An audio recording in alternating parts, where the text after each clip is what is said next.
Militer Rusia merilis informasi operasi militer khusus di Ukraina Minggu tanggal 1 Mei. Juru bicara militer Ukraina Majen Igor Konasenkov mengatakan pasukan rudal dan artileri menembak 319 area konsentrasi tenaga dan peralatan militer, 12 pos komando dan 2 depot senjata rudal dan artileri.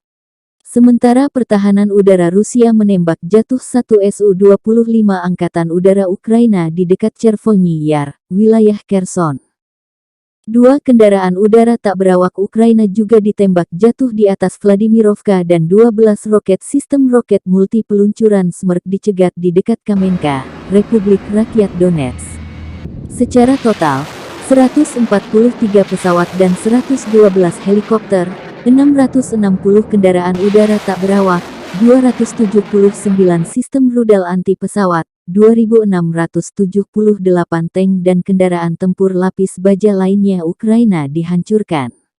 Sebanyak 308 sistem peluncuran roket ganda, 1.196 artileri dan mortir lapangan, serta 2.503 unit militer khusus kendaraan angkatan bersenjata Ukraina dihancurkan selama operasi, kata Majen Igor dikutip Tribun Timur. Vehicles.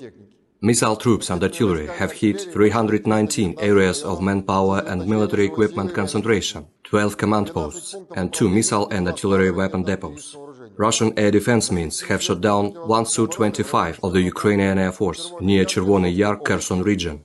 2 Ukrainian unmanned aerial vehicles were also shot down over Vladimirovka, and 12 rockets of Smerch multiple launch rocket system were intercepted near Kamenka, Donetsk People's Republic.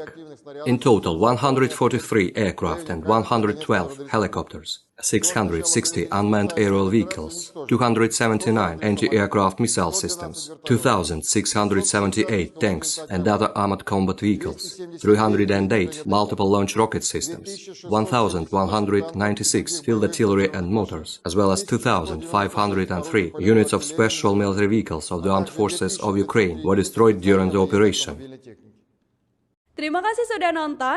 Jangan lupa like, subscribe, dan share ya.